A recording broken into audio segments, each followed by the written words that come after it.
Hi masters, అందరికీ divine morning. Welcome to JPS wisdom. Friends, అందరికీ ముందుగా వినాయక చవితి శుభాకాంక్షలు. అలాగే మనము తయూబా గ్రహయాత్ర అనేటువంటి అద్భుతమైన జ్ఞానాన్ని అయితే అందుకుంటున్నాము. అందులో ఇప్పటి వరకు 6 ఎపిసోడ్స్ కంప్లీట్ చేసుకున్నాము. ఈరోజు 7th ఎపిసోడ్ కంప్లీట్ చేసుకున్నాం మాస్టర్స్, ఈస్టర్ ద్వీపం. అయితే ఇప్పటి వరకు మనము ఎన్నో విషయాలను అయితే తెలుసుకున్నాము. సృష్టి గురించి, అలాగే 4 దళాలు ఏంటి, 9 పూర్ణాత్మలు ఏంటి, అలాగే 9 కేటగిరీస్ చెందినటువంటి గ్రహాలు ఏంటి, వీటి గురించి తెలుసుకుంటూ వచ్చాము. అయితే ఇది ఒక పెద్ద సబ్జెక్ట్ మాస్టర్స్. ఇందులో నాకు అర్థమైన వరకు చెప్పాలి అంటే దీని గురించి ఇంకొక వీడియో చేసుకుంటే బెటర్ ఏమో. అయితే మనకి ఈ యొక్క నాలెడ్జ్ అనేది, ఈ విజ్డమ్ అనేది మనకు అర్థం కావాలంటే మన యొక్క ఆత్మస్థితిని బట్టి మనకు అర్థమవుతూ వస్తుంది మాస్టర్స్. అందుకే మనం ఎక్కువగా ధ్యాన సాధన ద్వారా, ఇలాంటి స్వాధ్యాయం ద్వారా, అలాగే మనల్ని మనం అధ్యయనం చేసుకుంటూ ఎప్పుడైతే ముందుకు వెళ్తూ ఉంటామో మనకి ఈ జ్ఞానం అనేది ఇంకా ఇంకా ఇంకా లోతుల్లోకి వెళ్ళే కొద్దీ బాగా అర్థమవుతుంది మాస్టర్స్. అయితే అంత ఈజీగా అయితే ఈ జ్ఞానం అనేది మనకు అర్థం కాదు. అయితే ఇప్పటి వరకు మనం ఏమేమి చెప్పుకున్నామంటే, ఈ యొక్క సృష్టి గురించి ఏం చెప్పారంటే, మొట్టమొదటిగా మన ఏదైతే గాడ్ అంటున్నామో, ఈ యొక్క సృష్టి అనేది మొట్టమొదట ఆకాశతత్వంలో ఉండేది మాస్టర్స్. ఇది పూర్తిగా నిర్గుణం, శూన్యం, గాఢాంధకారం. దీన్నే మనం డివైడ్ అంటాం, అలాగే అండము అంటాం. అంటే అండపిండ బ్రహ్మాండాలు అంటారు కదా. ఇది పూర్తిగా నిర్గుణ స్థితిలో ఆకాశతత్వంలో ఉండేది. ఆ తర్వాత ఇందులోంచి ఒక సూక్ష్మాతి సూక్ష్మమైన మనసు అనేది జన్మించి నేను ఎవరు అనేటువంటి ఆలోచన చేసి తనని తాను అనంతంగా సృష్టించుకుంటుంది. దీన్నే మనం పిండము అంటాం. ఈ యొక్క అనంతంగా సృష్టించుకున్న ఆ మనసునే మనం విశ్వమానసం అంటాం. ఈ విశ్వమానసం పుట్టి ఇప్పటికీ 190 కోట్ల బిలియన్ల సంవత్సరాలైంది మాస్టర్స్. అప్పుడు ఈ సృష్టి అంతా కూడా వాయుతత్వంలో ఉండేది. అయితే తనని తాను ఇంకా ఇంకా సృష్టించుకుంటూ, విస్తరించుకుంటూ ఇంకా ఏదో తెలుసుకోవాలనే ఉద్దేశంతో కాంతి రూపంలోకి మారుతుంది మాస్టర్స్. దీనినే మనము బిగ్ బ్యాంగ్ అంటాం అన్నమాట. ఈ యొక్క కాంతి రూపంలోకి మారినటువంటి ఈ యొక్క సృష్టిలోంచే మనకి నక్షత్రాలు, గ్రహాలు ఇవన్నీ కూడా ఏర్పడతాయి. అలాగే ఈ గాడ్ అనేది తనని తాను ఇంకా తెలుసుకోవాలనే ఉద్దేశంతో 4 దళాలను సృష్టించుకోవడం జరుగుతుంది. అందులో మొదటి దళం వచ్చి అణువులను సృష్టించుకోవడం, రెండవ దళం వచ్చేసి ఈ మొక్కలు, జంతువులు వీటిల్ని సృష్టించుకోవడం, మూడవ దళంగా మనిషిని సృష్టించుకుంటుంది. అయితే మనిషి అనేది కాన్షియస్ మైండ్తో సైంటిఫిక్ నాలెడ్జ్ని కలిగి ఉంటాడు కాబట్టి తనకి ఇంకా ఆధ్యాత్మికతను గురించి తెలుసుకోవాలనే ఉద్దేశంతో 4వ దళంగా సూక్ష్మ శరీరాన్ని ప్రవేశపెడుతుంది ఈ మనిషిలోకి. అయితే ఈ సూక్ష్మ శరీరం అనేది మనము కాన్షియస్ మైండ్తో సైంటిఫిక్గా ఉన్నంతసేపు, ఈ భౌతిక స్థితిలో ఉన్నంతసేపు ఈ సూక్ష్మ శరీరం మనకి ఎటువంటి సహాయమో అందించదు, తను వర్క్ చేయదు, సైలెంట్గా ఉంటుంది అన్నమాట, నిద్రావస్థలో ఉంటుంది. ఎప్పుడైతే మనము దీన్ని అంతరాత్మ అంటాం మాస్టర్స్, ఇది హృదయ స్థానము. అయితే మనం ఎప్పుడైతే ఈ హృదయానికి కనెక్ట్ అయ్యి, దీన్ని సబ్కాన్షియస్ మైండ్ అంటాం. ఎప్పుడైతే మనం కాన్షియస్ మైండ్ నుండి సబ్కాన్షియస్ మైండ్కి కనెక్ట్ అవుతామో అప్పుడు మనకి ఈ సూక్ష్మ శరీరం అనేది యాక్టివేట్ అవుతుంది. అక్కడి నుంచి మన ఆధ్యాత్మికత అనేది మొదలవుతుంది అన్నమాట. అయితే మనకి మనం చెప్పుకున్నాం 9 కేటగిరీస్కి చెందినటువంటి గ్రహాలు ఉన్నాయి మన సృష్టిలో అనేసి. అందులో భూమి అనేది 1st కేటగిరీకి సంబంధించింది. అయితే మన తయూబ గ్రహం అనేది 9th కేటగిరీకి సంబంధించింది. అయితే ప్రతి కేటగిరీలో కూడా మనకి 9 పూర్ణాత్మలు ఉంటాయి మాస్టర్స్. అంటే దీన్నే మనం 9 బాడీస్ అని కూడా అనొచ్చు. ఈ 9 బాడీస్ 9 లోకాలకి చెంది ఉంటాయి. అంటే ఎలా అంటే, ఇప్పుడు మన పూర్ణాత్మ అనేది ఒక ఏనుగు స్థితిలో ఉందనుకోండి, ఈవి సూక్ష్మ శరీరం అనేది ఒక చిన్న చీమంత పరిమాణం అనుకుందాం మనం. అక్కడి నుంచి ఇక్కడికి దిగి రావాలి అంటే 9 స్టెప్పులు దిగేసి వస్తుంది మన పూర్ణాత్మ. అందుకే ఇవన్నీ కూడా 9 లోకాల్లో 9 బాడీస్గా ఉంటాయి మాస్టర్స్.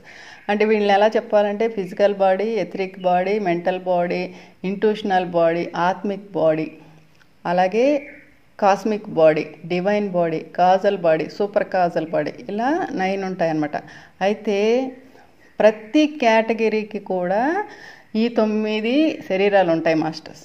మనం ఏ వర్గానికి అంటే ఇప్పుడు ఫస్ట్ క్లాస్లో జాయిన్ అయితే సెకండ్ క్లాస్కి ఎలా ప్రమోట్ అవుతాం, మళ్ళీ సెకండ్ క్లాస్లో జాయిన్ అయితే మళ్ళీ చదువుకొని మళ్ళీ థర్డ్కి ఎలా వెళ్తాం, అట్లాగే మనం కూడా ఈ 9 వర్గాలకు చెందినటువంటి గ్రహాలకు మనం ప్రమోట్ అవుతా వెళ్తాం. అలాగే ప్రతి గ్రహంలో కూడా ఈ 9 అంటే ఈ 9 పూర్ణాత్మలు ఉంటాయి మాస్టర్స్. మనం వీటన్నింటినీ కూడా కనెక్ట్ అయ్యి అంటే ప్రతి వర్గంలో మనం జన్మ తీసుకున్నప్పుడు వాటికి 9 శరీరాలకి మనం కనెక్ట్ అయ్యే వరకు అక్కడ పాఠాలు నేర్చుకొని అక్కడ ఎన్లైట్ అయిన తర్వాత మళ్ళీ నెక్స్ట్ గ్రహానికి మనం ప్రమోట్ అవుతాం. అట్లా ఇప్పుడు తయూబా గ్రహం అనేది 9 కేటగిరీకి సంబంధించిన విషయం అనమాట. అక్కడ కూడా వీళ్ళకి ఇదే సిస్టమ్ ఉంటుంది. అయితే దీని గురించి మనం పూర్తిగా తెలుసుకోవాలంటే దీని గురించి ఇంకొక వీడియో చేసుకుందాం మాస్టర్స్. ఇప్పుడు మనము 7th ఎపిసోడ్ ఈస్టర్ ద్వీపానికి వెళ్ళిపోదాం. డోకోను వదిలి వెళ్లే ముందు తావో తన తలకు ఓ ముసుగును బిగించారు. ఇది నేను ఇదివరకు ధరించిన మాస్క్ కన్నా భిన్నమైనది. మరింత వైవిధ్యభరితమైన రంగులను మరింత ప్రకాశవంతంగాను స్పష్టంగాను చూడగలుగుతున్నాను. మీ కొత్త ఓకీలో ఎలా అనిపిస్తోంది మిషెల్? ఈ కాంతిని తట్టుకోగలుగుతున్నారా? అవును, ఇది బాగుంది, ఇది చాలా బాగుంది. మరి నాకు ఎంతో అంటూ తావో పాదాల దగ్గర పడిపోయాను. ఆమె నన్ను తన చేతులతో లేపి విహార వేదికపైకి తీసుకెళ్లారు. నా డోకోలో ఎంతో ఆశ్చర్యానికి లోనవుతూ మేలుకున్నాను.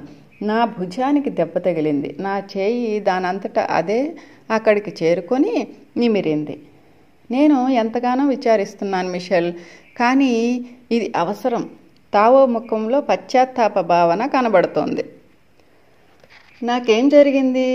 అది చెప్పడానికి ఇది సరైన పదం కానప్పటికీ మీరు స్పృహ కోల్పోయారు అంటే మీకు సులభంగా అర్థమవుతుంది.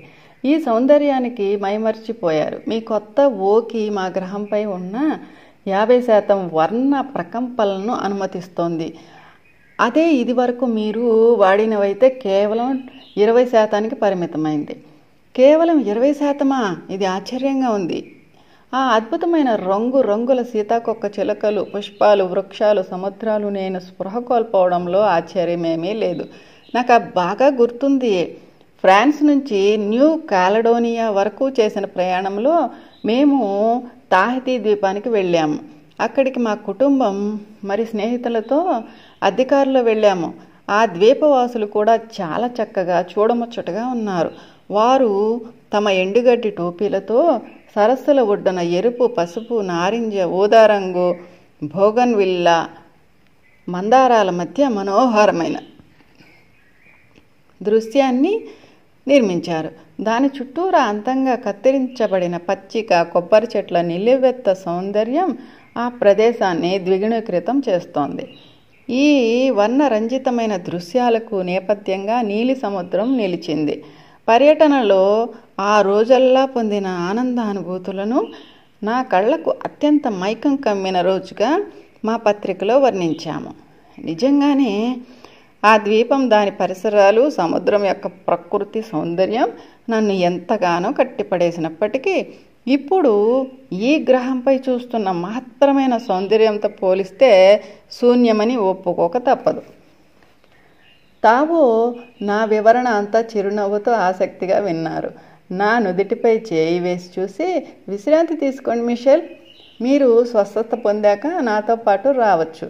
వెంటనే నిద్రలోకి జారుకుని ఏ కలలు లేకుండా హాయిగా నిద్రపోయాను. దాదాపు 24 గంటలు గడిచి నేను మెలుకునేసరికల్లా ఎంతో విశ్రాంతిని, పునరుత్తేజాన్ని పొందాను.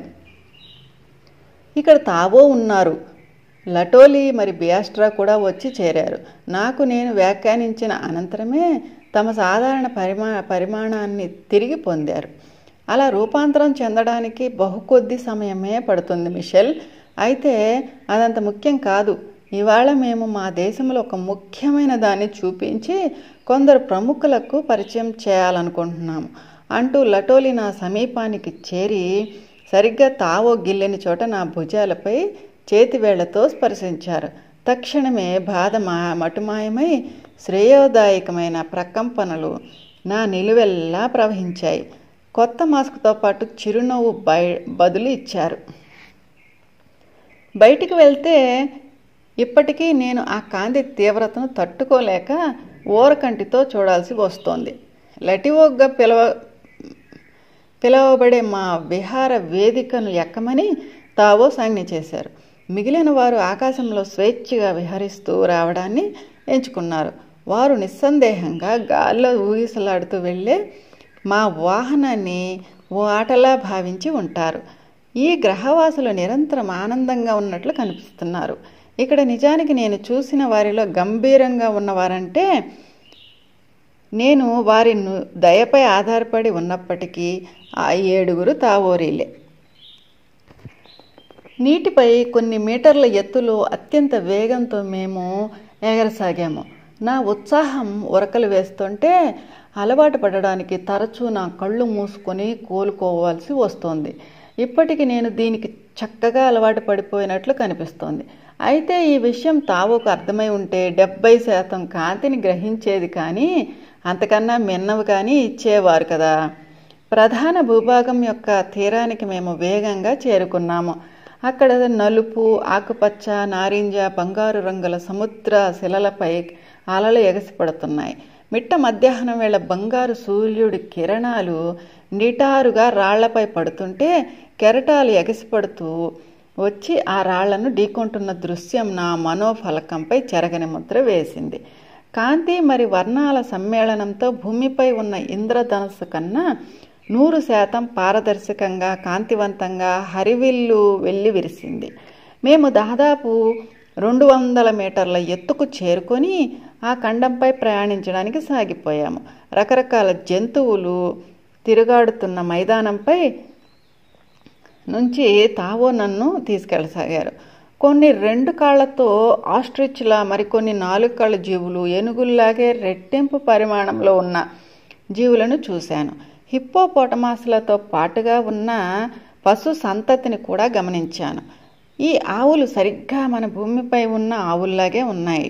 తావో వివరణ కోసం వేచి చూస్తూ ఓ ప్రత్యేకమైన సమూహాన్ని చూసి జంతు ప్రదర్శనశాల దగ్గర కేరింతలు కొట్టే చిన్నారిలా ఉత్సాహపడ్డాను. తావో మనస్ఫూర్తిగా నవ్వి, మాకు ఇక్కడ ఆవులు ఎందుకు ఉండకూడదు మిషెల్? అక్కడ చూడండి, గాడిదలు, జిరాఫీలు అన్నీ ఉన్నాయి. కాకపోతే భూమి మీద కన్నా కాస్త పెద్ద పరిమాణంలో ఉన్నాయి. ఆ గుర్రాలు కలిసి పరిగెడుతుంటే ఎంత బాగుందో చూసారా? నేను పులకరించిపోయాను. అయితే ఇక్కడ నేను అనుక్షణం ఆనందోద్వేగానికి లోనవుతూనే ఉన్నాను. కొన్నిసార్లు స్వల్పంగా, మరికొన్నిసార్లు అమితంగా. నిజంగా నన్ను అవాక్కయ్యేలా చేసింది ఏమిటంటే ఆ గుర్రాలు అందమైన మహిళల తలలతో ఉన్నాయి. కొందరు బంగారు ఛాయతో, ఇంకొందరు పసిమి వన్నెతో, మరికొందరు గోధుమ రంగుతో ఉన్నారు. వారిలో కొందరు జుట్టు నీలిరంగులో ఉంది. పరిగెడుతున్నప్పుడు 10 మీటర్ల కన్నా పెద్ద అంగల్లో దూసుకుపోతున్నారు. అవును, ఇంకా వారికి రెక్కలు కూడా ఉన్నాయి. అవి శరీరంపై వెనకకు మడిచి ఉన్నాయి. అప్పుడప్పుడు వాటిని ఉపయోగిస్తుంటే చూడడానికి ఓ నౌకను అనుసరిస్తూ లేదా ఎదురుపడి ఆటలాడుకునే ఎగిరే చేపల్లా ఉల్లాసకరంగా ఉంది. తలలు పైకెత్తి మమ్మల్ని చూసి మా లటివోక్తో వేగంగా పోటీ పడ్డారు.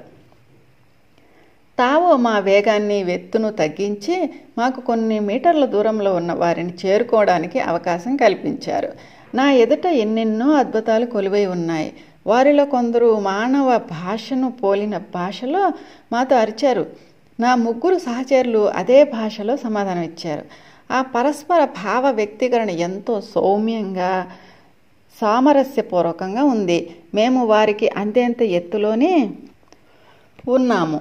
వారిలో కొందరు అశ్విని మహిళలు ఆనందంతో ఎగిరి మా వాహనాన్ని తాకపోయారు. అందువల్ల వారే ప్రమాదం ఎదుర్కొంటారు. మేము ప్రయాణిస్తున్న మైదానాలపై కొన్ని చోట్ల చిన్న కొండలు అన్నీ ఒకే పరిమాణంలో కనబడుతున్నాయి. నేను వాటిని గురించి వివరణ కోరగా కొన్ని మిలియన్ సంవత్సరాల క్రితం ఈ గుట్టలు పర్వతాలని బియాస్ట్రా తెలిపారు. మా క్రింద ఉన్న వృక్ష సంతతి నేను తొలిసారిగా ఈ గ్రహంపై ఉన్న అడవిని చూసినప్పటి వల్లే అతిశయంగా లేకపోవడమే కాక తద్విరుద్ధంగా చెట్లన్నీ చిన్న స్టాండుల్లో వరుసగా అమర్చి ఉన్నాయి. అవన్నీ 25 మీటర్ల కన్నా ఎత్తుగా పెరగలేదు. మేము అలా సాగిపోతుండగా వందలాది తెల్లని పెద్ద పెద్ద పక్షులు దూరాన మరో సురక్షితమైన ప్రదేశంలో కొలువు తీరడానికి ఆకాశంలో పయనిస్తున్నాయి. దిగంతాల వరకు ప్రవహిస్తున్న ఓ నది మైదానంలో సోమరిగా సంచరించే జీవులను వేరు చేస్తూ విభజించింది. నది వంపు తిరిగిన తర్వాత కొన్ని చిన్న డోకో సమూహాలను నేను గుర్తించాను. ఆ ప్రాంతానికి చేరుకోగానే తావో ఎత్తు తగ్గించి నీటి స్థాయిలో ప్రయాణించేలా లటిబొక్కు సూచించారు. 2 డోకోల మధ్య గల చతురస్రాకార ప్రదేశంలో మేం ప్రవేశించగానే ఆ ప్రాంత వాసులు తక్షణం మమ్మల్ని చుట్టుముట్టారు. వారు మా వైపు దూకుడుగా నెట్టుకుంటూ గందరగోళమేమీ చేయకపోగా వారు చేస్తున్న కార్యాలను నిలిపివేసి నెమ్మదిగా మా సమీపానికి వచ్చారు. ఆ గ్రహాంతరవాసిని దర్శించడానికి అందరికీ సౌకర్యవంతంగా ఉండేలా సమానంగా అవకాశం కలిగిస్తూ మా చుట్టూరా ఓ పెద్ద వృత్తాకారంలో నిలబడ్డారు. మళ్ళీ నాకు ఇక్కడున్న ప్రజలంతా సమవయస్కుల్లా కనబడుతున్నారని స్ఫురించింది. అయితే వారిలో 6 మంది మాత్రం కాస్త పెద్దవారిగా కనబడుతున్నారు. ఈ పెద్దరికం నిజానికి వారి పట్ల గౌరవనీయమైన ఔన్నత్యాన్నే వస్తుంది కాక మరే నిమ్న భావన కలిగించట్లేదు. ఈ గ్రహంపై ఇంతవరకు చిన్నారులే లేకపోవడం గుర్తించాను. కానీ ఇక్కడ మాత్రం మమ్మల్ని సమీపించిన గుంపులో 6-7 మంది పిల్లలను చూశాను. వారంతా ముద్దులు ఒలుకుతూ పరిణతి చెంది ఉన్నారు. వారంతా 8-9 సంవత్సరాల వయస్సు గలవారేనని తావో అన్నారు. నేను తయూబా చేరుకున్నప్పటి నుంచి ఇంతమంది ప్రజలను ఒకే చోట కలుసుకునే సందర్భమే రాలేదు. ఈ సమూహాన్ని చూస్తుంటే ఎంత ప్రశాంతంగా నిశ్శబ్దంగా ఉన్నారోనని మదిలోనే అభినందించాను. వారి ముఖాలు నేను ఊహించిన దానికన్నా ఎంతో దివ్య సౌందర్యంతో శోభిస్తున్నాయి. వారందరిలోనూ పోలికలు కొట్టొచ్చినట్లుగా కనిపిస్తూ అంతా సోదర సోదరీమణులేమో అనిపిస్తుంది. మరైతే ఇది మనం ఎప్పుడైనా నల్ల జాతీయులు లేదా ఆసియా వాసుల్ని కలిసి చూసినప్పుడు మనకు మొట్టమొదట ఎలాంటి అభిప్రాయం కలుగుతుందో అలాంటి అభిప్రాయమే అయి ఉంటుంది. నిజానికి భూమి మీద ఉన్న వివిధ జాతి ప్రజలలో ఒకేలాంటి శరీరాలు, ఒకే విధమైన ముఖ కవళికలు ఎలా ఉంటాయో వీరు కూడా అచ్చంగా అలాగే ఒకేలా కనిపిస్తున్నారు. 280 నుంచి 300 సెంటీమీటర్ల ఎత్తు వరకు మంచి ఒడ్డు పొడుగుతో చూడడానికి లావు సన్నం కాకుండా సరిపడా కండతో ఏ రకమైన వైకల్యం లేకుండా అందంగా పొందిగ్గా ఉన్నారు.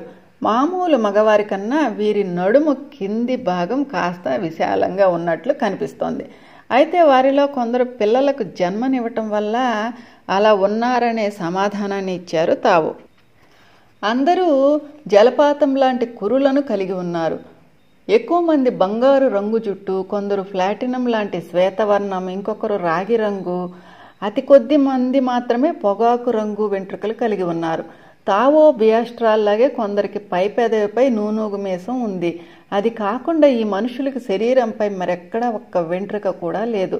ఇది నేను నిజానికి అప్పుడు చూసి వ్రాసింది కాదు, కానీ తర్వాత సముద్ర తీరంలో నగ్నంగా ఇంకా జలకాలాడుతూ నీరెండలో సేద తీరుతున్న సమూహాన్ని పరిశీలించాను. నాకు వారి చర్మం సూర్యుని కిరణాల నుంచి రక్షించబడే అరేబియన్ స్త్రీల చర్మంలా కోమలంగా ఉంది. కానీ అది పాలిపోయినట్లుగా కాక లేతగా అందంగా ఉంది. మరి ఆ కళ్ళు కూడా లేత ఊదా మరి నీలి రంగులో ఉన్నాయి. వాటిని చూస్తుంటే భూమి మీద ఉన్న కొందరిలా వీరు కూడా అందులా అనే సంశయం నాకు కలిగింది. వారి పొడవాటి కాళ్ళు, గుండ్రని తొడలు పరుగు పందాల్లో పాల్గొనే మన గ్రహం మీద మహిళా అథ్లెట్లను గుర్తు చేస్తున్నాయి. అలాగే అందంగా తీర్చిదిద్దినట్లు ఉన్న పొందికైన వారి స్తనద్వయం. ప్రతి విషయంలో నేను మొదటిసారి కలిసినప్పుడు తావోను చూసి మహిళగా పొరబడినట్లుగానే వీరంతా ఉన్నారు. ఒక మాటలో చెప్పాలంటే భూలోకములను స్త్రీలంతా వీరిని చూసి అసూయ చెందితే మరోపక్క పురుషులంతా ఎంతో సంబరపడేలా ఉన్నారు. తావో యొక్క సుందరమైన వదనాన్ని నేను ఇదివరకే వర్ణించాను. ఈ జన సందోహంలో ఉన్న మిగిలిన వారందరికీ అలాంటి పారంపర్య పోలికలే ఉన్నప్పటికీ కొందరు నిజంగా అందంగా ఉంటే మరికొందరు ఎంతో ఆకర్షణీయంగా ప్రతివారు ఓ నైపుణ్యం గల కళాకారుడు సృష్టించినట్లుగా ఉన్నారు. ప్రతి వారిలోనూ ఏదో ఒక ప్రత్యేక ఆకర్షణ ఉంది. అయితే అన్నింటినీ మించి వారి ముఖాల్లోనూ ప్రవర్తనలోనూ జ్ఞాన ప్రకాశం ప్రభవిస్తోంది. మా చుట్టూ చేరిన వీరందరిలో ఏ లోపం కానీ దోషం కానీ లేదని మమ్మల్ని స్వాగతిస్తూ సంతోషంగా నవ్వుతున్నప్పుడు అందంగా అమర్చినట్లున్న ముత్యాల్లాంటి పలువరుస చెప్తోంది. సంకల్పంతో తమ శరీర కణాలను పునరుజ్జీవింపచేయగల సామర్థ్యం ఉందని తావో వివరించినందువల్ల ఈ అద్భుతమైన దివ్యమూర్తులకు వయస్సు యొక్క దుష్పరిణామాలు ఉండవని అర్థమైంది. మనం వారి పనికి భంగం కలిగించడం లేదు కదా? నా పక్కనున్న బియాస్ట్రాను అడిగాను. లేదు, నిజంగా లేదు అని బదులిస్తూ ఈ పట్టణంలో ఉండే చాలామంది సెలవులకు వెళ్ళారు. ఇది ఇక్కడ ప్రజలు ధ్యానం చేసుకునే ఒక వేదిక అన్నారు. వారిలో 3 పెద్దలు మమ్మల్ని సమీపించగానే తావో ఫ్రెంచ్లో వారందరూ వినగలిగేంత బిగ్గరగా నన్ను ఉపన్యసించమని కోరారు. నాకు ఇప్పుడు మీ మధ్య ఉండటం చాలా ఆనందంగా ఉంది. మీ అద్భుతమైన తయూబా గ్రహాన్ని ఎంతగానో ఆరాధిస్తున్నాను. మీరంతా అదృష్టవంతులు. నేను కూడా మీ మధ్య జీవించాలని ఆకాంక్షిస్తున్నాను అన్నాను. నా ప్రసంగం విన్న వారంతా ఆశ్చర్యచకితులయ్యారు. వారిలో చాలామంది ఈ భాష ఏనాడు విననే లేదు. అయితే టెలిపతిక్గా దీని భావానికి అనుసంధానమయ్యారు. అక్కడ ఉన్న ఢోకోలో ఒకదానిలోకి దారితీస్తున్న 3 పెద్దలను అనుసరించమని బియాస్ట్రా సైగ చేశారు. మేము 7 సౌకర్యవంతంగా ఒక చోటుకు చేరాక తావో ఆరంభించారు. మిషెల్ లాటియోన్యూసికి మిమ్మల్ని పరిచయం చేస్తున్నాను. ఆ 3లో ఒకరి వైపు తావో చేయి చాపగా వారికి నేను ప్రాణమిల్లాను. లాటియోన్యూసి 14,000 సంవత్సరాల క్రితం మీ భూగ్రహంపై ఉన్న మ్యూ ఖండాన్ని పరిపాలించిన చివరి చక్రవర్తి. నాకు అర్థం కాలేదు. మీరు అర్థం చేసుకోవాలని కోరుకోవడం లేదు మిషెల్. ఈ ప్రత్యేక సందర్భంలో మీరు భూగ్రహంపై ఉండే ఎంతోమంది మీ సహచరుల్లాగే ఉన్నారు. నేను ఇబ్బందిగా ముఖం పెట్టానేమో తావో, బియాస్ట్రా, లటోలి బిగ్గరగా నవ్వేశారు. అలా చూడవద్దు మిషెల్. నేను మీకు కాస్త అవగాహన కలిగించాలనుకుంటున్నాను. లిటియోన్యూసి సమక్షంలో మీ భూమిపై ఉన్న అనేక మంది శాస్త్రజ్ఞులకు అవగాహన లేని రహస్యాలలో ఒకటి మీకు ఇప్పుడు వివరించబోతున్నాను. తమ విలువైన సమయాన్ని మరింత ప్రయోజనకరమైన విషయాలు తెలుసుకోవడానికి అంకితం ఇచ్చిన ఈ నిపుణులకు వారిని వేధిస్తున్న అనేక రహస్యాలను బయటపెట్టాలని భావిస్తున్నాను. వృత్తాకారంలో మేము కూర్చోవడానికి స్థానాలను ఏర్పాటు చేశారు.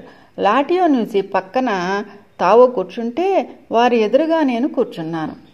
బకార్డియన్లు 13,50,000 సంవత్సరాల క్రితం భూమిపైకి ప్రవేశించారని ఇది వరకు తయూబాకు వచ్చేదారులు చెప్పాను కదా.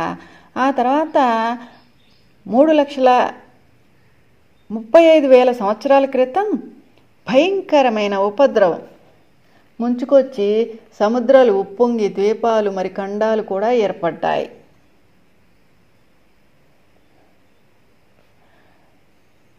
పసిఫిక్ మహాసముద్రం నడి మధ్యలో చొచ్చుకు వచ్చిన ఓ పెద్ద ఖండం గురించి ప్రస్తావించాను కూడా. ఈ ఖండాన్ని లామార్ ఖండం అనేవారు, కానీ మీకందరికీ మ్యూ ఖండంగానే తెలుసు.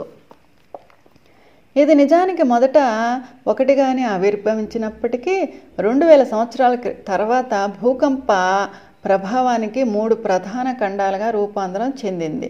సంవత్సరాలు గడిచే కొద్దీ భూమధ్య రేఖ ప్రాంతంలో ఉండే ఈ పెద్ద ఖండాలలో వృక్ష సంపద ఆవిర్భవించింది.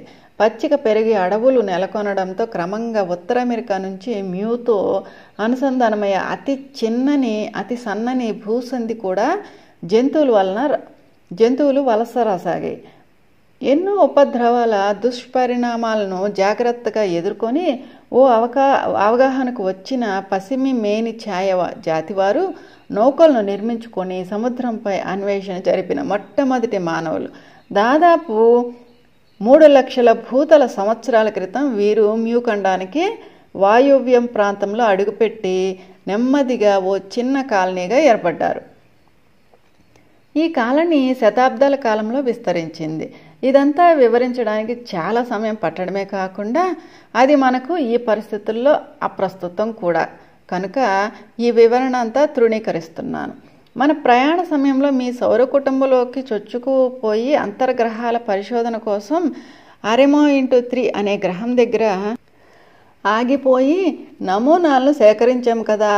ఆ గ్రహవాసులు దాదాపు 2,50,000 భూతల సంవత్సరాల క్రితం శని, బృహస్పతి, అంగారకుడు మరి మెర్కురీ గ్రహాలన్నీ చుట్టువచ్చి చివరకు తమ అంతరిక్ష నౌకలోని ప్రజల్లో గణనీయమైన భయాందోళనలు కలిగినందువల్ల ఎలాగైతే భూమిపైకి నేటి చైనా ప్రాంతంలో పాదం మోపారు. వారి పురాణాల్లో దీనిని 5 డ్రాగన్స్ ఆకాశం నుంచి ఊడిపడ్డాయని వర్ణించారు. చైనీయులు భయం, అపనమ్మకం వల్ల ఆత్మరక్షణార్థం ఈ గ్రహాంతర వాసులపై దాడి చేసి బలవంతంగా హింసాకాండకు దారితీశారు.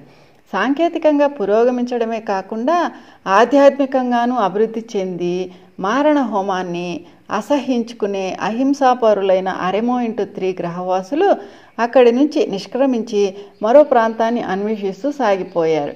వారి అన్వేషణ మ్యూ ఖండానికి చేరుకోవడంతో ముగిసింది. మ్యూ ఖండంలోని 2 అంశాలు వారిని ఎంతగానో ఆకట్టుకున్నాయి.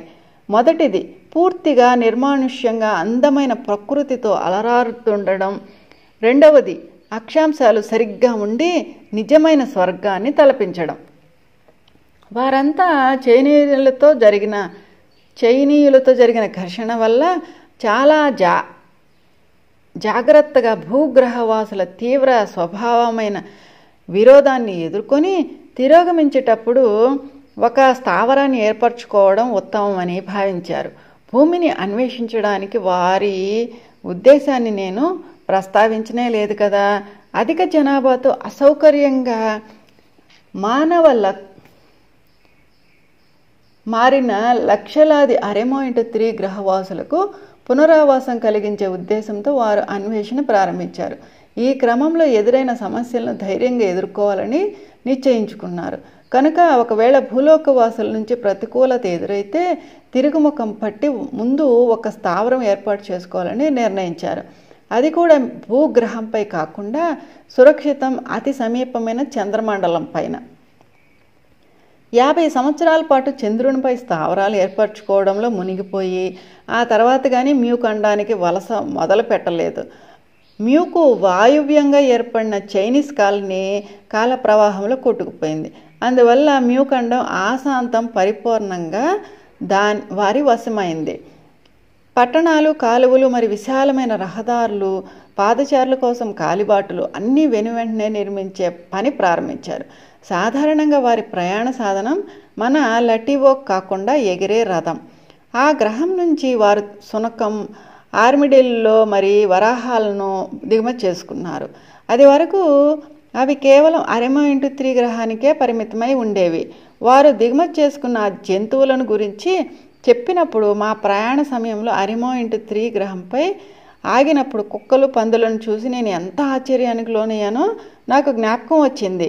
ఒక్కసారిగా నాకు అన్నీ స్పష్టంగా అర్థమైపోయాయి. వీరు సాధారణంగా పురుషులు 180 సెంటీమీటర్లు, స్త్రీలు 160 సెంటీమీటర్లు ఎత్తు ఉంటారు. వారి వెంట్రుకలు, కళ్ళు నలుపు రంగులు అందంగా ఉంటాయి. వారి చర్మం లేత పసిమి ఛాయలో ఉంటుంది. మనం RMO గ్రహంపై దిగినప్పుడు వారిలో కొందరిని మీరు చూసినందువల్ల పాలినేషియన్లు పూర్వీకులు వారేనని ఊహించుకోగలరని భావిస్తున్నాను. ఆ ఖండం నలుమూలలా వ్యాపించి వారు స్థిర నివాసాలను ఏర్పాటు చేసుకున్నారు. మొత్తం 19 నగరాల్లో 7 నగరాలు పవిత్రమైనవి. లెక్కలేనన్ని చిన్న చిన్న గ్రామాలు వెలసి ప్రజలు వ్యవసాయం, పశుగణాభివృద్ధిలో మంచి నైపుణ్యం సాధించారు. RMO గ్రహం యొక్క రాజకీయ వ్యవస్థ మాదిరిగానే ఇక్కడ కూడా రూపకల్పన చేశారు.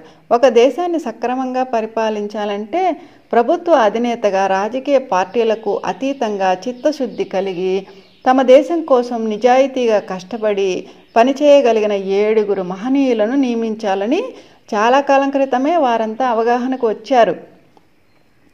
ఆ 7లో ఒకరు అత్యున్నత న్యాయమూర్తి మండలిలో.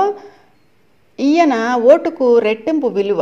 ఒక ప్రత్యేకమైన అంశం వల్ల 4 వీరికి వ్యతిరేకంగా ఓటు వేసి 2 మాత్రమే సానుకూలంగా ఉన్నప్పటికీ ప్రతిష్టంభన నెలకొంటుంది. గంటలు లేదా రోజుల తరబడి చర్చలు జరిగి ఆ 7లో ఏ ఒక్కరైనా తమ మద్దతును అందించేలా చూస్తారు. ఈ చర్యలన్నీ మేధస్సు, ప్రేమ మరియు ప్రత్యేక అంశం పట్ల అవగాహనపై ఆధారపడి ప్రజా ప్రయోజనార్థం నిర్వహించబడతాయి. ఈ అధినేతలు ఎలాంటి ప్రత్యేక ప్రయోజనాలను ఆశించకుండా నిష్కామంగా దేశాన్ని పాలిస్తారు. దేశానికి సేవ చేసే అవకాశం రావడం తమ అదృష్టమనే భావనతో ఆ వృత్తిని చేపట్టారు. అందువల్ల నేతల్లో అవకాశవాదులు దాగి ఉండే సమస్య లేకుండా పోయింది. మా జాతీయ నాయకుల్లో ఇలాంటి పరిస్థితి లేదు. నేను కాస్త బాధగా వ్యాఖ్యానించాను. అలాంటి నాయకులు ఎక్కడ దొరుకుతారు? ఈ విధానం ఈ విధంగా ఉంటుంది. ఒక జిల్లా లేదా గ్రామంలో నిబద్ధత గల వ్యక్తిని ప్రజాభిప్రాయ సేకరణ ద్వారా ఎన్నుకుంటారు.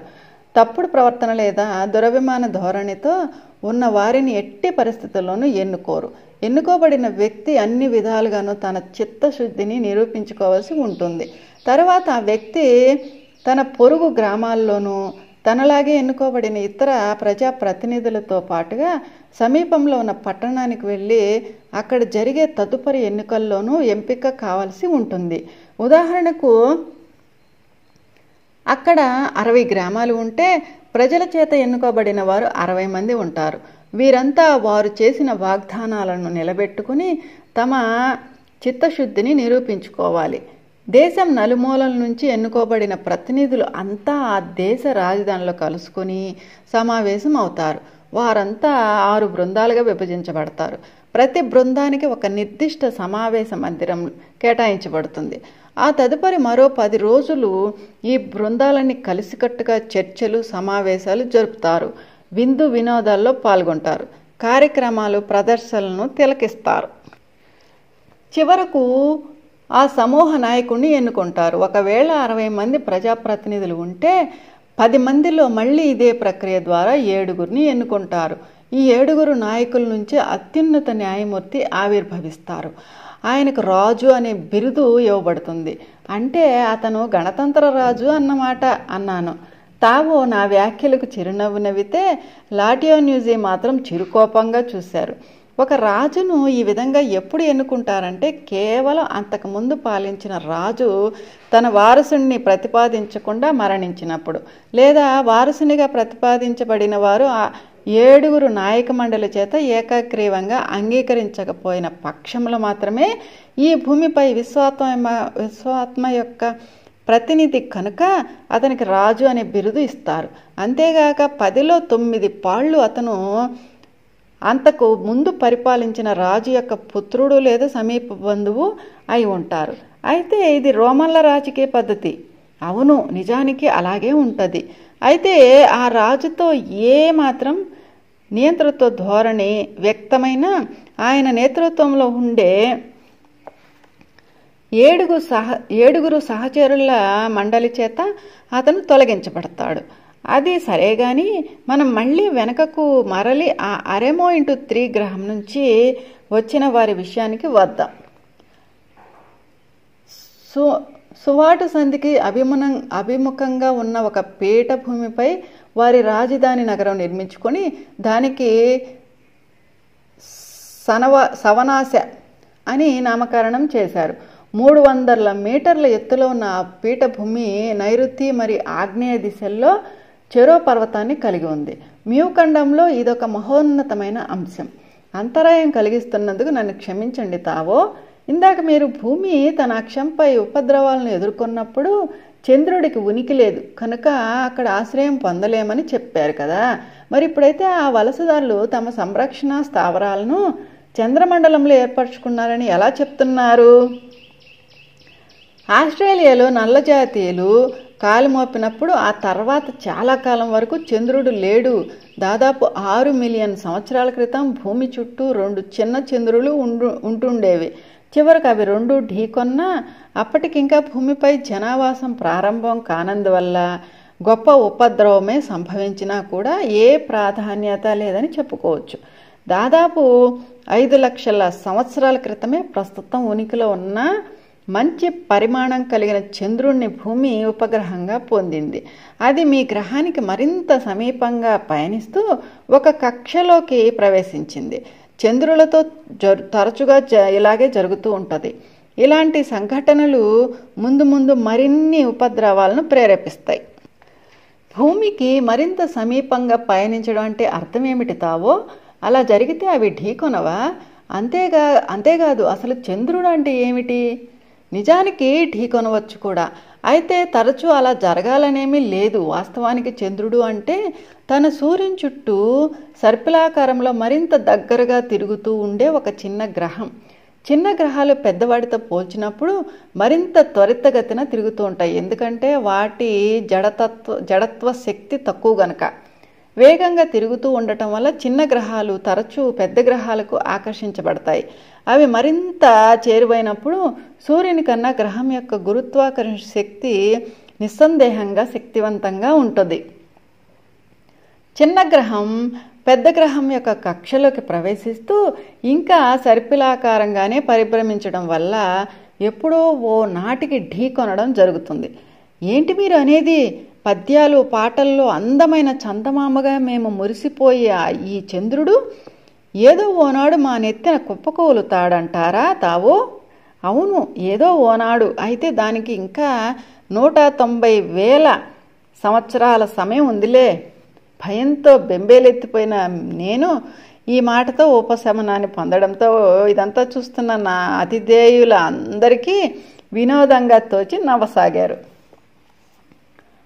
అలా జరిగినప్పుడు చంద్రుడు భూమిని ఢీకొన్నప్పుడు మీ గ్రహం అంతమైపోతుంది. భూమిపై ఉన్న ప్రజలంతా అప్పటికి ఆధ్యాత్మికంగాను సాంకేతికంగాను తగినంతగా అభివృద్ధి చెందకపోతే అది నిజంగా వినాశనమే. ఒకవేళ వారు 2 విధాల అత్యంత పురోభివృద్ధి చెందితే కనుక వారంతా మరొక గ్రహానికి తరలించబడతారు. అదంతా సమయానుసారంగా దానంతటదిగా జరిగిపోతుందిలే మిషెల్. ఇంక నేను ఈ కథను ఇంతటితో ముగించి మ్యూ ఖండం గురించి కొనసాగిస్తాను. సముద్ర మట్టానికి 30 మీటర్ల ఎత్తున ఏర్పడిన విశాలమైన మైదానాలకు ఎదురుగా ఉన్న పీఠభూమిపై సవనాశ ఉంది. ఈ పీఠభూమిపై మధ్యలో ఒక మహోన్నతమైన పిరమిడ్ను నిర్మించారు. ఈ నిర్మాణంలో ఉపయోగించిన ప్రతి రాయిని, వాటిలో కొన్ని 50 టన్నుల బరువైన వాటిని కూడా నేర్పుగా అల్ట్రాసోనిక్ వైబ్రేటరీ సిస్టంతో మిల్లీమీటర్లో 1/5 వంతుకు ఖచ్చితంగా కుదించి నిర్మించడం జరిగింది. ఇదంతా నేటి ఈస్టర్ ఐలాండ్లో మాత్రమే ప్రత్యేకంగా లభ్యమయ్యే హోలటన్ క్వారీలలో చేశారు. మ్యూ ఖండానికి నైరుతిలో ఉన్న నటోరా అనే మరో రాతిగనిలో కూడా ఇవి లభిస్తూ ఉండేవి. ఆ ప్రజలకు బాగా తెలిసిన యాంటీ గ్రావిటేషన్ టెక్నిక్ల సహాయంతో భారీ శిలలు రవాణా చేసేవారు. చదునైన మార్గాలకు 20 సెంటీమీటర్ల ఎత్తులో వేదికలకు చేర్చే పిరమిడ్ నిర్మాణానికి అనుసరించిన సూత్రాలనే ఉపయోగించేవారు. ఇలాంటి రహదారులు దేశవ్యాప్తంగా ఒక భారీ సాలిగూడుల రాజధాని సవనాశ వరకు నిర్మించారు. ఈ భారీ శిలలను ఆ ప్రాజెక్ట్ మాస్టర్ లేదా ప్రధాన వాస్తుశిల్పి యొక్క ఆదేశాల మేరకు సవనాశకు తరలించి ఆయా స్థానాల్లో అమర్చడం జరిగేది. నిర్మాణం పూర్తయ్యేసరికల్లా ఆ పిరమిడ్ ఖచ్చితంగా 4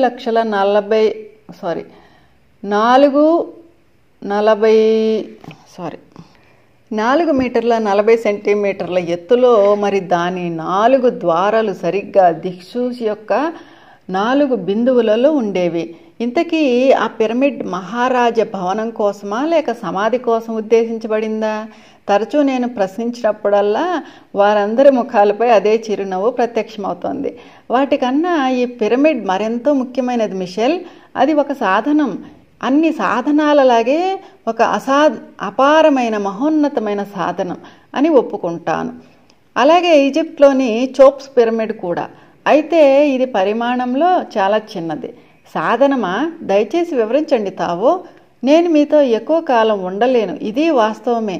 నేను ఎంతో కాలం తావోను అనుసరించలేను. అయితే అతి గొప్ప రహస్యాలు వెల్లడిస్తుంటే పసిగట్టగలను. అది కూడా భూమి మీద ఎంతగానో పరిశోధనలు చేయడానికే ప్రేరేపించబడిన మార్మిక అంశం అది. వారు ఎంతో పురోగతి సాధించిన ప్రజలని మీరు గ్రహించే ఉంటారు అంటూ తావో కొనసాగించారు. వారు విశ్వ నియమాల పట్ల పరిపూర్ణ అవగాహన కలిగి ఉండేవారు. అందువల్ల విశ్వమయ ప్రాణశక్తి కిరణాలు మరి ఆది భౌతిక శక్తులన్నింటినీ పిరమిడ్ ఆకర్షిస్తుందని కనుగొన్నారు. ఒక ఖచ్చితమైన ప్రణాళిక ప్రకారమే లోపల గనుల నిర్మాణం జరిగేది. రాజు మరి ప్రధాన అధికార గణం యొక్క స్థానాలు టెలిపతిక్గా విశ్వంలోని ఇతర గ్రహాలు లోకాలతో అనుసంధానమయ్యేలా ఉండేవి. భూమిపై ఇతర గ్రహవాసులతో అలాంటి కమ్యూనికేషన్ వ్యవస్థ అనేది అనూహ్యమే. అయినా మ్యూ ఖండ ప్రజలు మాత్రం అత్యంత ప్రాచీన కాలంలోనే విశ్వశక్తిని సానుకూలంగా మార్చుకొని శక్తివంతమైన సహజ మార్గాలలో ఇతర లోకవాసులతో నిరంతర సమాచార ప్రసార గ్రహణ సామర్థ్యాన్ని కలిగి ఉంటూ తరచూ సమాంతర విశ్వాలను అన్వేషిస్తుండేవారు కూడా. పిరమిడ్ యొక్క విశిష్టమైన ఏకైక ఉద్దేశం ఇదేనంటారా తావో? అంతేకాదు, దాని మరో ప్రయోజనం ఏమిటంటే వర్షాలు కురిసేలా చేయటం. వెండిని ప్రధాన అంశంగా కలుపుకొని చేసిన ఓ ప్రత్యేక ధాతువును పలకలుగా అమర్చటం వల్ల దేశమంతటా మేఘావృతమై కొన్ని రోజుల్లోనే అవసరమైనంత వర్షపాతాన్ని కలిగించేవి.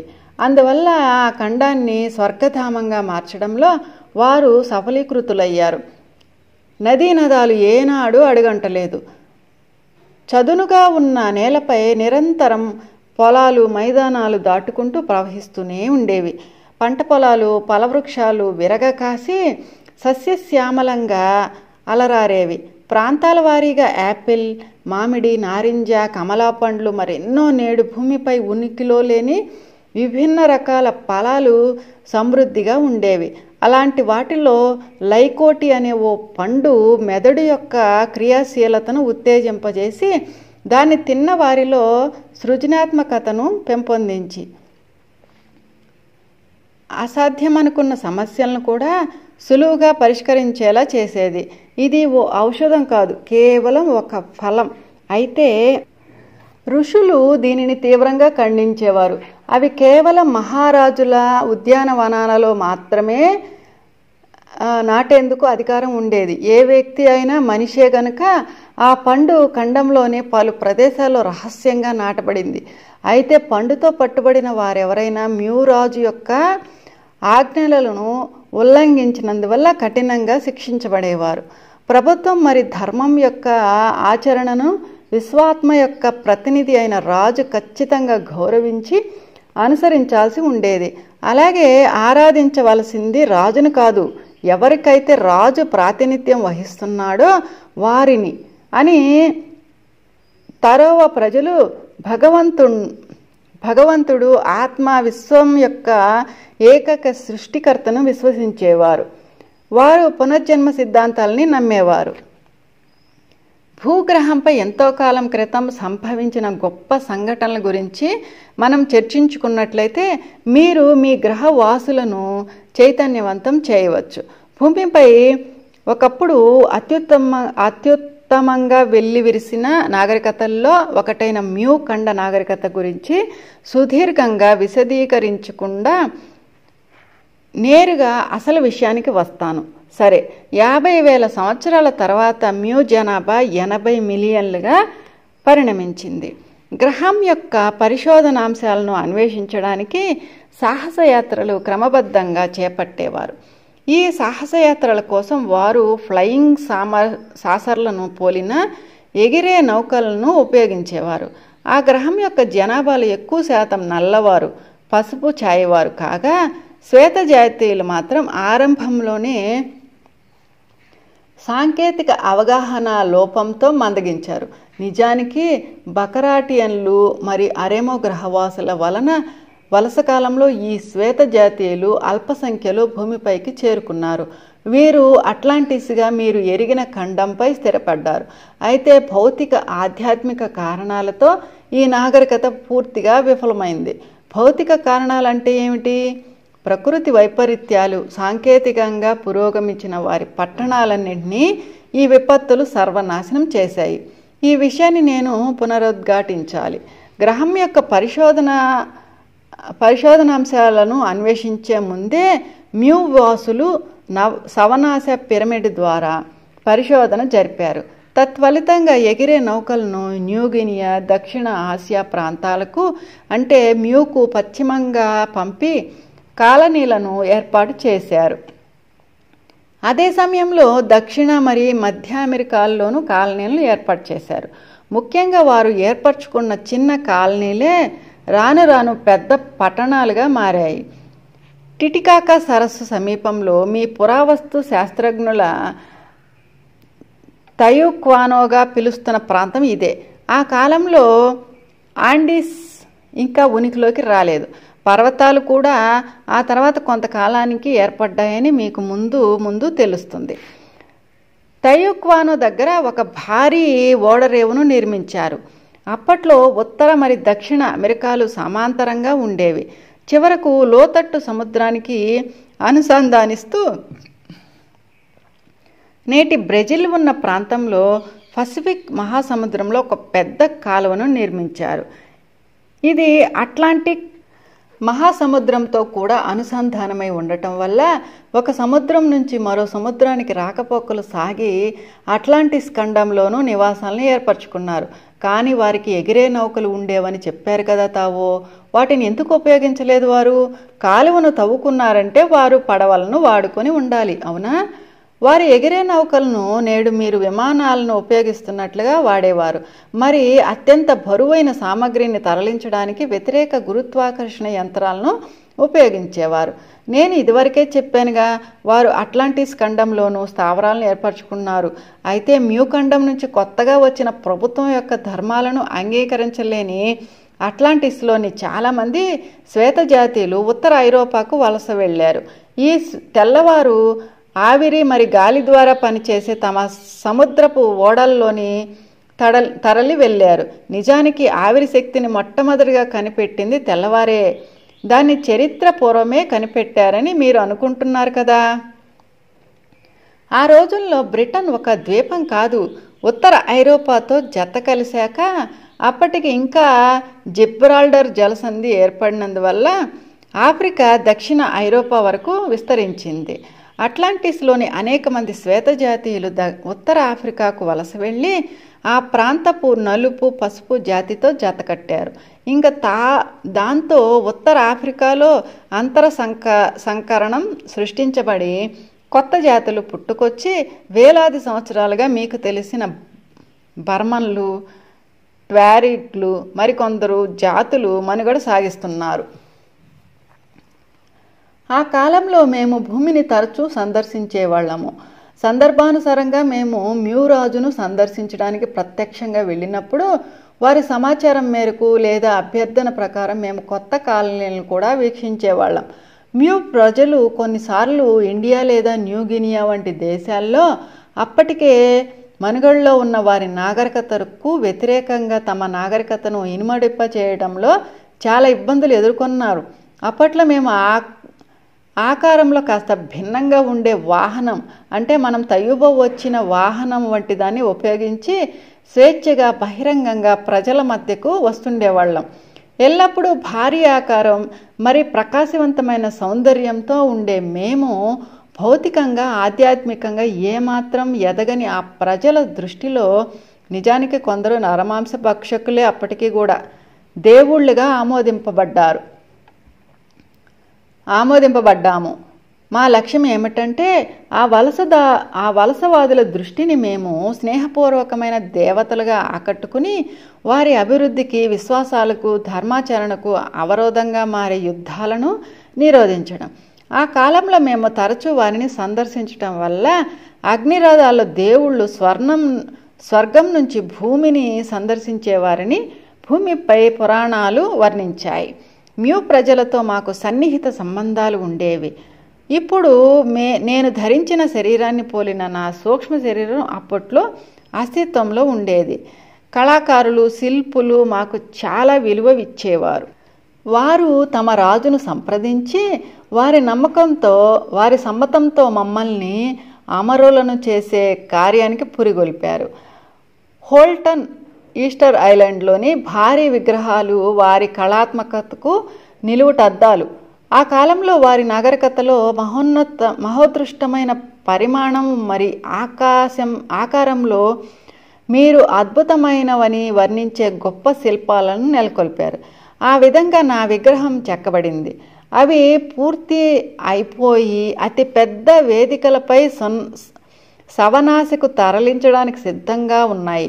వాటిని రాజుగారి తోటలో కానీ లేదా పిరమిడ్కు దారితీసే మార్గంలో కానీ నిలబెట్టాలని మాస్టర్ సూచించారు. దురదృష్టవశాత్తు మా విగ్రహాలన్నీ రవాణా చేసేలోగానే మ్యూఖండంలో ఉపద్రవం అంటే ప్రళయం సంభవించి సర్వనాశనం చేసేసింది. ఏది ఏమైనా హోల్టన్ మాత్రం పాక్షికంగా దెబ్బతింది. పాక్షికంగా అని ఎందుకు అన్నానంటే నేడు ఉన్న రాతి గనులు నాటి అపారమైన గనుల్లో 10వ వంతు మాత్రమే.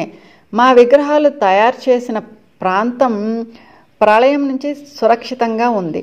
ఆ విధంగా నా అందమైన ప్రతిబింబం ఈస్టర్ ఐలాండ్లో నేటికీ నిలిచి ఉంది.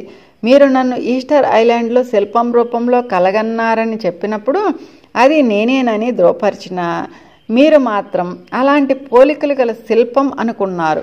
అది పూర్తిగా నిజం కాదు. చూడండి మిషెల్, కొన్ని కళలు మరీ ముఖ్యంగా మీ స్వప్నాలన్నీ ఖచ్చితంగా లకోటినా ద్వారా ప్రభావితమవుతాయి. దీనికి సరైన వివరణ ఇవ్వాలంటే భూమి మీద ఉన్న ఏ భాషలోనూ సంబంధిత పదం లేనే లేదు. అయితే ఈ దృగ్విషయం అంతా మీకు పూర్తిగా అర్థం కావాల్సిన అవసరం లేదు. కానీ దాని ప్రభావం చేత అది ఒక నిజమైన కళ. తావో తన వివరణను అంతటితో ముగించి తన మెరిసే సుపరిచితమైన చిరునవ్వుతో ఒకవేళ గుర్తు పెట్టుకోవడం మీకు కష్టంగా ఉంటే తగిన సమయంలో నేను మీకు సహకరిస్తాను అని చెప్పారు.